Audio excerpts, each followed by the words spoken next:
wabarakatuh. Halo teman-teman Eksyar, selamat datang di acara Ngobrol Pintar with Ekonomi Syariah bersama dengan saya Kiki Hidayatullah dan rekan saya Kita berdua akan menemani kalian selama 1 jam ke depan dengan narasumber yang luar biasa. So stay tune terus di YouTube Hima Eksyar dan jangan lupa buat follow, like, comment, and share this video. Oke nih, di acara itu kali ini kita akan membahas mengenai bagaimana cara menumbuhkan jiwa wirausaha yang berdikari dan inovatif di era kemajuan teknologi. Dan bagaimana sih tips dan triknya dalam menumbuhkan jiwa wirausaha di era teknologi ini? Baik, kita pertanyaan kedua tadi kan setidaknya kita sudah membahas tips untuk menjadi wirausaha di era kemajuan teknologi ini ya. Nah sekarang pertanyaan kedua itu bagaimana sih caranya menumbuhkan semangat untuk jadi wirausaha tadi tersebut dan keinginan untuk berusaha pada generasi milenial saat ini yang berhubungan ya tidak itu pada zaman milenial seperti ini. Oke, yang pertama yang harus ditumbuhkan gitu ya untuk memacu semangat kita, yang pertama itu niat dulu gitu ya dari diri kita sendiri, karena niat tersebut kan innal a'malu binniyat gitu ya, segala sesuatu itu tergantung pada niatnya ya. Ketika kita sudah mempunyai niat untuk berwirausaha, di samping tujuannya untuk memperkaya diri atau yang lainnya gitu ya, niatnya sangat dibutuhkan gitu untuk meningkatkan semangat kita, meningkatkan value bisnis kita gitu ya. Karena dengan adanya niat, pasti usaha kita akan dilakukan secara maksimal gitu. Niat ini sebagai fondasi kita dalam menjalankan semuanya gitu ya. Nah yang kedua itu melihat peluang. Kita harus pintar-pintar gitu ya melihat peluang apa nih, bisnis yang bagus, bisnis yang dibutuhkan pada era sekarang gitu. Misalnya pada masa pandemi kemarin, kita harus bisa membaca pasar, kita harus bisa membaca peluang. Jangan sampai usaha kita itu ketika adanya COVID-19 kita juga ikut ini gitu turun. Tapi seorang wirausaha ini harus bisa melihat peluang apa yang bisa dimanfaatkan dari adanya COVID-19 tersebut gitu, baik melalui digital, e-commerce, platform lainnya gitu, dengan adanya media sosial. Yang selanjutnya juga harus mempunyai kemampuan ya tentunya, tapi kemampuan di sini juga berbagai aspek. Yang pertama kita kemampuan untuk memotivasi diri sendiri dulu gitu, karena sebuah usaha ini tidak akan terus menghasilkan profit gitu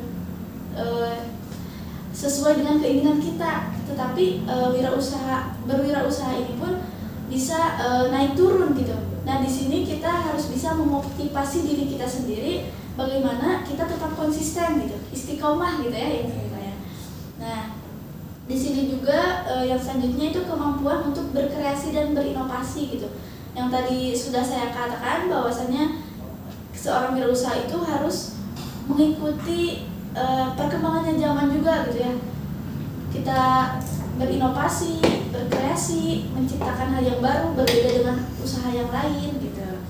Nah kemudian juga yang paling penting itu adalah kemampuan mental kita gitu. Nah ini salah satu hal yang sekiranya memang penting gitu. Kelihatannya biasa aja, tetapi ini hal yang memacu semangat kita ataupun jiwa kewirausahaan kita, yaitu mental gitu. Dimana misalnya ada seseorang yang mencaci maki kita, mencaci usaha kita, nah itu mah usahanya kok gitu, misalnya kayak gitu ya. Kita harus bisa memotivasi diri kita sendiri, juga menguatkan mental dari diri kita gitu. Kemudian juga kemampuan untuk memanajemen itu berarti mengatur gitu, baik itu memanajemen waktu, manajemen organisasinya, manajemen usahanya gitu ya, dan lain sebagainya. Nah di sini juga ada kemampuan untuk menambah relasi dan jaringan gitu. Ketika kita berwirausaha berarti kita harus bisa mencari jaringan, relasi, komunikasi dengan banyak orang. Karena berusaha ini kan membutuhkan konsumen gitu ya. Ketika kita menjadi seorang produsen, kita harus bisa memasarkannya dan lain sebagainya gitu. Nah, kemudian ada meningkatkan keterampilan berwirausaha dengan seperti apa? Ya contohnya kita mengikuti seminar-seminar dulu kan, itu menambah pengetahuan dan wawasan kita. Kemudian kita bisa melihat situasi dan peluang yang tadi gitu ya. Dan kita juga bisa mempelajari kisah-kisah orang-orang sukses gitu. Karena hal tersebut itu menurut saya bisa memacu terhadap semangat kewirausahaan kita. Dan lingkungan juga menurut saya juga berpengaruh. Ketika kita misalnya circle-nya gitu ya, bersama dengan orang-orang yang suka berwirausaha, itu jiwa-jiwa kewirausahaan kita tuh muncul gitu. Wah, kenapa ya kita juga gak jadi wirausaha aja gitu. Seru juga, dapat uang, bisa menambah penghasilan, bisa mengurangi beban keluarga juga gitu ya. Nah, salah satunya itu kita belajar dari Bob Sadino gitu ya. Beliau kan adalah orang yang sukses, yang mana perusahaan, bukan perusahaan, yang mana itu kewirausahaannya tuh naik turun gitu ya, nggak stabil. Setelah itu dia berbanting setir untuk menjadi pengusaha. Pengusahaannya yaitu sewa mobil dulu awalnya, dia sewa mobil terus jadi Grab atau gitu mungkinnya kalau misalnya zaman sekarang. Tapi setelah itu dia berpindah lagi mencari peluang lagi gitu ya di telur ayam negeri gitu ya. Di sana dia bisa mengembangkan usahanya sehingga sukses gitu, bisa menjual dagingnya, bahkan telurnya, bahkan yang lain sebagainya gitu. Mungkin kita juga bisa mempelajari kisah-kisah orang-orang sukses gitu ya untuk memacu semangat kita. Nambahin aja kalau yang aku rasa ya, karena aku juga kebetulan sekarang tuh lagi mencoba gitu ya buat berwirausaha, dan yang aku rasain itu apa ya, karena kan fokus mau wirausaha itu setelah masuk kuliah ya, karena ya tau lah ya kalau misalkan anak kuliah sekarang mungkin mikirnya kayak masa sih mau jadi beban orang tua terus gitu ya. Dan ternyata setelah mau terjun ke dunia wirausaha itu, satu hal yang paling aku rasain itu kita tuh harus gak punya malu gitu. Soalnya tentunya karena kita nyari pelanggan atau klien gitu ya, kita pasti sering nge-up produk di status WA atau mungkin nyuruh ke temen buat tolong post gitu kan, biar produknya makin menyebar gitu kan. Nah, tapi aku mau nanya dulu ke Teteh, tadi kan memotivasi diri sendiri gitu ya kalau misalkan lagi down. Nah, itu kira-kira nih kalau dari cara Teteh pribadi, kalau misalkan lagi down, pengen mood booster lagi gitu ya, pengen naik lagi gitu ya, itu kira-kira caranya seperti apa nih? Nah, kalau dari aku sendiri, aku juga sebenarnya ini sedang merintis usaha gitu ya, baru-baru juga. Usaha apa Teh? Aku usaha buket. Oh, buket. Iya. Nah, kemarin aku lihat peluang kan. Nah, ini kayaknya bagus juga buat pemasarannya gitu. Karena lihat peluang. Ya, aku juga ngerasain hal tersebut, malu gitu ya, awal-awalnya malu, gak pede. Makanya jiwa kepemimpinan ini perlu gitu ya. Kita harus percaya diri gitu bahwa usaha kita itu bisa sukses, bisa lebih dari orang lain gitu ya. Nah, ketika aku turun, itu kadang sering ya kalau misalnya kita wirausaha yang pemula gitu. Di sini aku biasanya ngelakuin ya istirahat dulu lah, bentar sambil mikir gitu.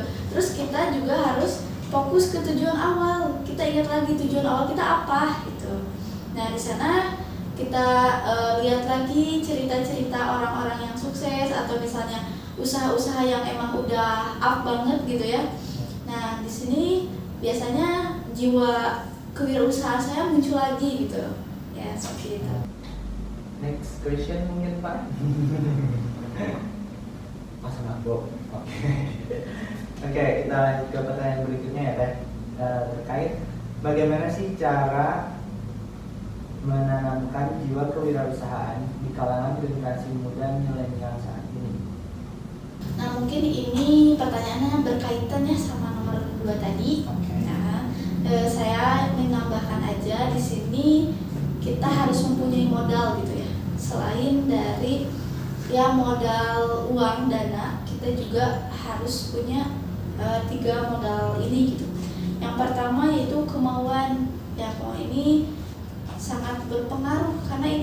titik awal gitu kita untuk mendirikan sebuah usaha, karena ini menjadi tekad yang kuat. Ketika kita mempunyai tekad yang kuat, ya tentunya ini akan bisa menanamkan jiwa kewirausahaan kita gitu ya.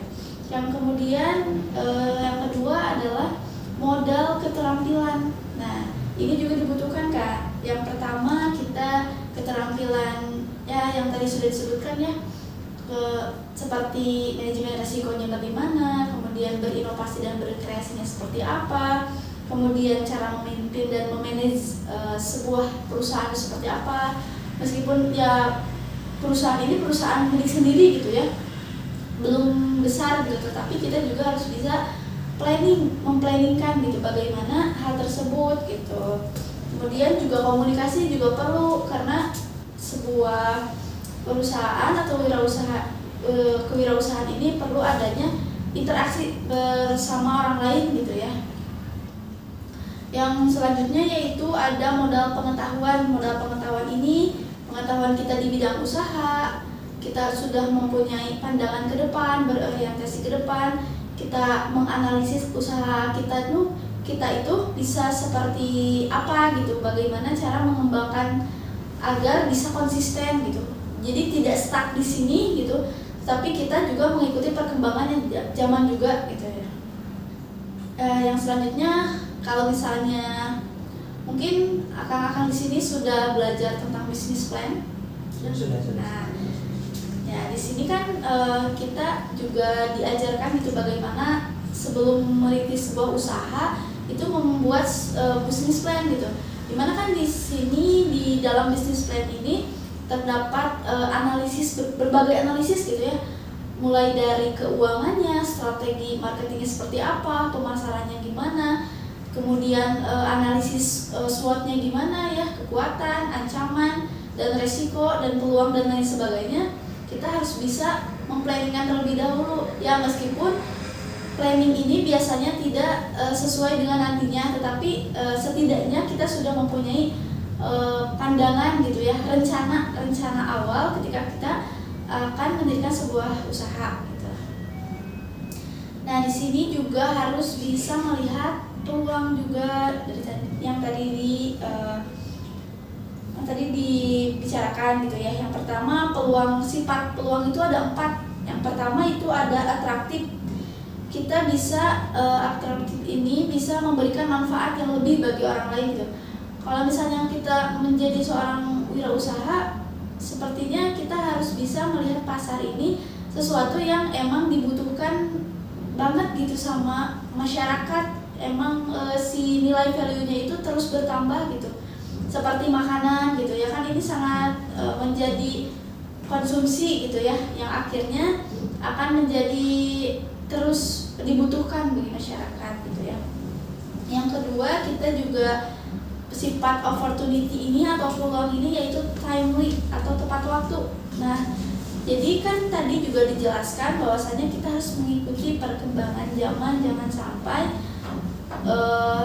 usaha kita itu di bawah orang-orang gitu. Orang lain mah udah ngikutin tren, udah pakai misalnya platform digital.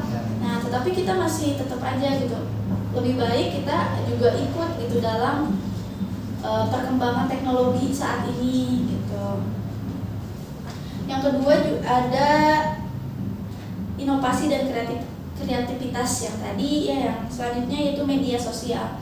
Nah, di zaman sekarang di revolusi 4.0 ini adalah dimana kita berbisnis atau berjualan itu bebas gitu ya, mau itu secara online maupun offline. Tetapi yang sekarang sedang gencar itu ya pakai digital, platform digital, baik itu melalui Shopee, TikTok dan lain sebagainya, kan itu sangat luar biasa ya penjualannya gitu.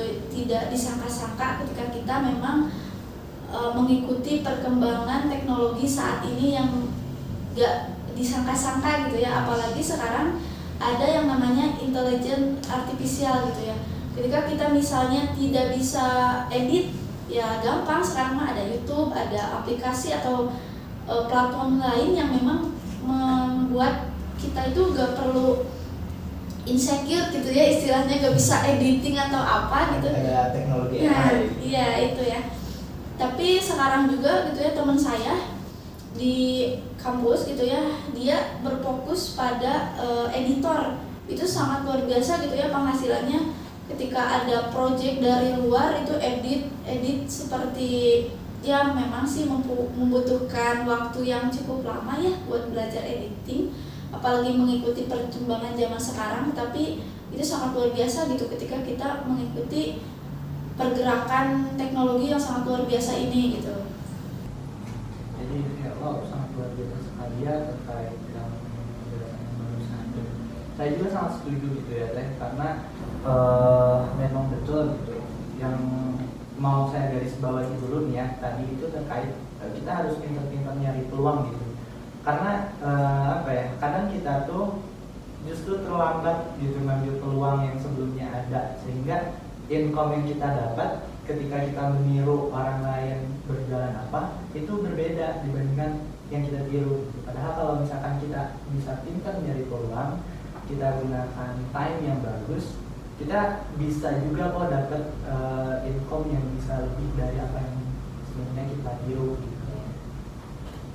Oke, pertanyaan selanjutnya nih terkait nilai-nilai apa saja yang harus ditanamkan agar generasi milenial saat ini dapat mengembangkan jiwa dalam berwirausaha.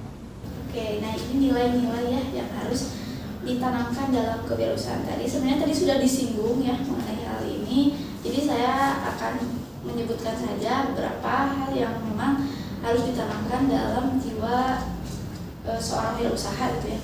Yang pertama itu tadi ada perspektif ke depan. Ya, yang tadi kita harus bisa memprediksi bagaimana usaha kita ke depannya dan lain sebagainya. Yang kedua ada berkomitmen dan etos kerja gitu. Di sini juga sangat dibutuhkan yang namanya komitmen dan etos kerja tersebut. Sebelum berusaha ini dijalankan, kita kan sudah mempunyai komitmen, ini tujuannya apa, bagaimana kita menghadapi tantangan dan hambatannya, kemudian resikonya seperti apa. Kita harus bisa komitmen terhadap tujuan tersebut gitu ya, dan mempunyai etos kerja atau etika. Nah ini sih yang paling krisis etika ya, krisis etika di dalam berwirausaha. Di sini kita harus bisa bagaimana cara kita berinteraksi dengan orang lain dengan baik gitu ya, dengan apakah itu dengan kesopanan, dengan bahasa yang bisa diterima dengan senang hati gitu ya oleh konsumen gitu ya. Kemudian ada mengambil resiko, berani mengambil resiko gitu ya yang tadi. Kemudian ada jiwa kepemimpinannya terus ditumbuhkan. Kemudian juga mencari relasi dan jaringan gitu. Mungkin next question mau sama aku atau sama Mungkin? Oke deh. Oke. Kita ini lagi bicara perihal ekonomi syariah ya. Nah, jadi untuk berusaha di era generasi milenial saat ini itu sistem dan prinsip syariah apa saja sih yang kita butuhkan? Nah di sini kita juga harus tahu dulu ya pengetahuan kita mengenai ekonomi syariah gitu, bagaimana prinsip-prinsipnya dan hal-hal apa saja yang dilarang dalam perekonomian ini gitu yang berdasarkan prinsip syariah. Nah di sini tadi sudah disinggung juga mengenai bagaimana prinsip ekonomi syariah ini bukan hanya berorientasi pada profitable ya orientasi, tetapi kepada kemaslahatan juga bagi konsumen, keamanannya juga, kehalalannya juga ya. Keamanannya juga itu sangat diperhatikan di dalam prinsip ekonomi syariah. Oke, akhirnya perbincangan kita nih bareng pembahasan kita pada pagi hari ini sudah ada di tahap akhir. Oke, mungkin di sini aku mau bacain sedikit kesimpulan mungkin ya dari perbincangan kita secara garis besarnya seperti apa. Nah, jadi teman-teman ternyata berwirausaha itu memerlukan tekad, semangat dan juga niat yang sangat besar karena begitu banyak rintangan yang akan kita hadapi gitu ya Teh ketika kita mau melakukan wirausaha. Nah, beberapa hambatan nih yang mungkin nanti bisa menjadi gambaran bagi teman-teman itu diantaranya yang pertama ada persaingan bisnis, kemudian kurangnya pengalaman, terus adanya rasa malu. Jadi buat teman-teman nih yang mau memulai bisnis dari sekarang, mungkin bisa dipertimbangkan ini hambatan-hambatan yang tadi udah saya sebutkan, dan bisa juga yang mencari penyelesaian masalahnya kayak gimana. Kemudian yang harus ditanamkan nih pada diri kita ketika kita mau berwirausaha itu, kita harus bisa mandang ke depan bisnis kita mau dibawa kemana gitu. Terus kita juga harus punya komitmen dan juga etos kerja, kemudian mencari relasi, karena sekarang itu relasi sangat mempunyai peran yang sangat penting dalam perkembangan bisnis kita, apalagi di zaman sekarang ya, yang sekarang teknologi sudah semakin maju, rasa-rasanya untuk mencari relasi yang sangat luas itu sangat mudah gitu ya. Kita tinggal posting di sosial media atau beriklan, itu kita udah bisa konten atau barang yang kita jual itu udah bisa dilihat oleh banyak orang. Oke, mungkin cukup sekian ya untuk kesimpulannya. Lanjut.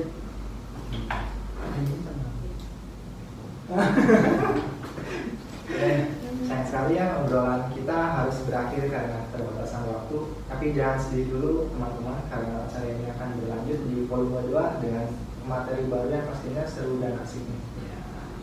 Oke, kepada Teh Ani, terima kasih atas waktunya karena udah mau berbagi experience juga dan kemudian berbagi ilmu dan lain halnya. Tadi cukup menarik juga ya perbincangannya, dan ya aku rasa aku juga bersyukur banget gitu ya bisa berbincang sama Teteh gitu, karena aku juga tadi ada beberapa hal yang wah kayaknya itu yang ada yang salah di diri aku yang harus dibenerin gitu. Nah, semoga dengan perbincangan kita semua bisa mendapatkan hikmah di kesempatan kali ini. Nah, dan juga buat teman-teman juga nih, semoga teman-teman bisa mendapatkan khazanah dan wawasan dari acara kali ini. Dan mungkin karena kita udah di penghujung acara, apabila dari kita ada salah-salah kata, kami mohon maaf. Jangan lupa nih teman-teman untuk follow akun media sosial kami di Instagram @hima_irsyad dan YouTube Hima_irsyad Ikopin untuk mendapatkan info-info menarik tentang kami. Teteh juga jangan lupa ya buat follow dan share, like, and comment ya Teh. Oke, mungkin cukup sekian. Saya Kiki Hidayatullah dan rekan saya selaku pembawa acara pada kesempatan kali ini pamit undur diri dan terima kasih. Wassalamualaikum warahmatullahi wabarakatuh.